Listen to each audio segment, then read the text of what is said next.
Hello, have you had any nasty experience visiting a foreign mission or any embassy to make a visa requisition? And if you did, who heard you cry? Perhaps no one did, maybe because you are not a VIP. You're welcome to this session of Conversation with Azu.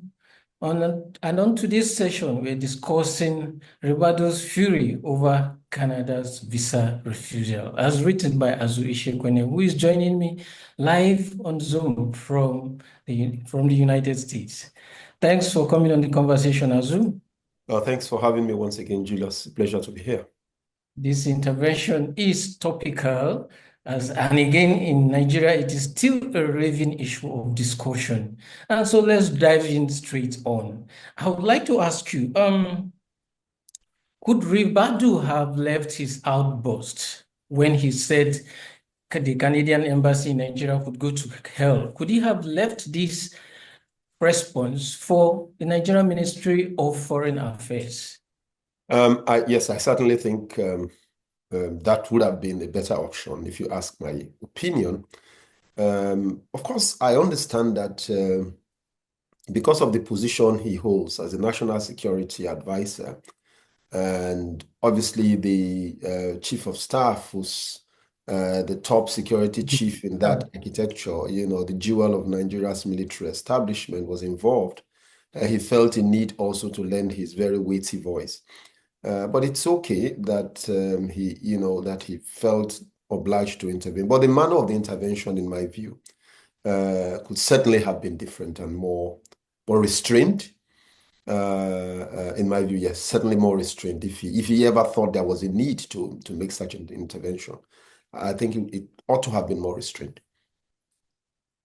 Yeah, Nigeria is a member of the British Commonwealth, and so is Canada. And as you've noted in your column, some member countries of the British Commonwealth, allow free visa entry for some member states.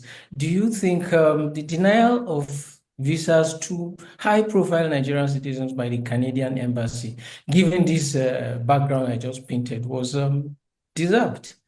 Uh, in the context in which it happened, I do not know if any responsible foreign mission, including Nigeria's foreign mission abroad, uh, would have had any other option. The report which was carried in the nation and which has not been denied was that such requests ought to have been accompanied with a note verbal from the Ministry of Foreign Affairs.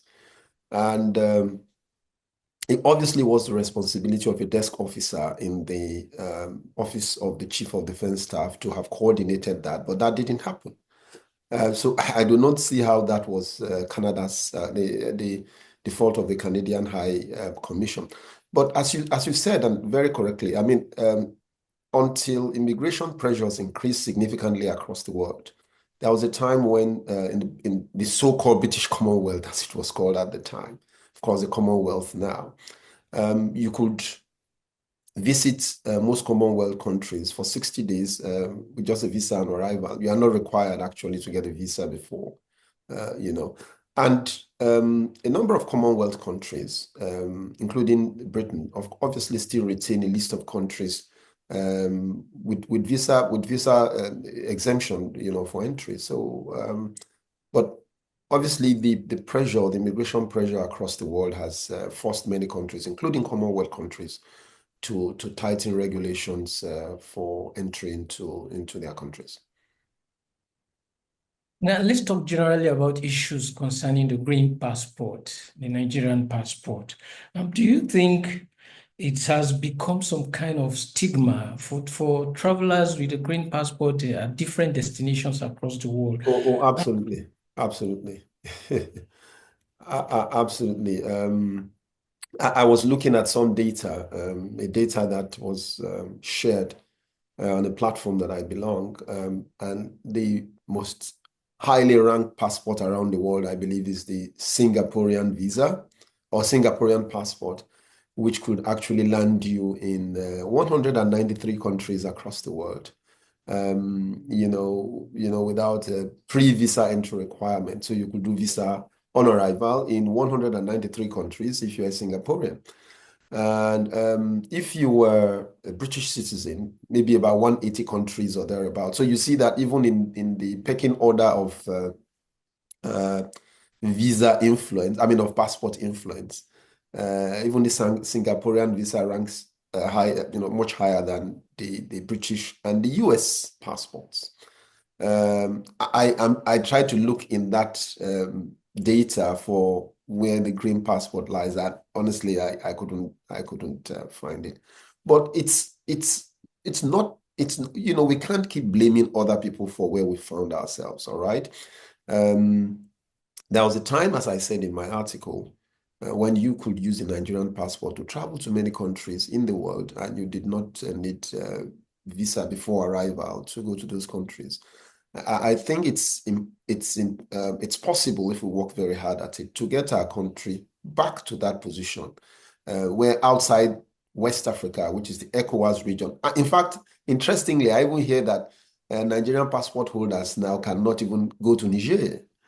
you know, obviously because of The the beef, yes, the Emperor's beef because of the between both problem. countries. So you find that even in West Africa, about 15 or 16 West African countries, with four of them obviously out of the family, the breakaway countries. There are fewer countries in the world today, even in West Africa, where you can use the Nigerian passport without hassles. But it's possible for us to work our way up, and that really is what we must be focused at doing. I wager that the fact that this shabby treatment is being extended to VIP is part of the way of working our way up Oh yes, to. obviously, because they say when when the rich also cry, isn't it? What they say, or when what's his name? Yeah. Shakespeare said, when beggars die, no comets are seen. That sort of thing. So perhaps it's a wake-up call, and I think that's the light in which we should take it. Which I'm also happy that Ribadu remarked on towards the end of his comment, that really this should be a wake-up call, and I think that's the spirit in which he and all of us Nigerians ought to take the refusal. I mean, because thousands of Nigerians face this mishap on a daily basis. As a matter of fact, the data that I referenced in my article indicated that between 2023 and 2024, Schengen countries made about $3.4 million, a million euros from visa refusals from Nigerians. So that's a lot of money. That's a lot of money Quite a lot of thrown, money. thrown, thrown, thrown. Just thrown down the drain. All right, finally from here, and controversially too, why was Nigeria's defense chief, the topmost military official in the country, wanting to visit a foreign country just for a game, just for games? Well, the explanation of the defense headquarters is that he actually it was a response to an invitation by Canada. So it wasn't as if he put himself forward. He was Oh, invited along with the delegation. So yeah, he was invited to go. But when you are also given an invitation, of course, there are conventions, there are protocols, there are processes that you it could must. have been represented.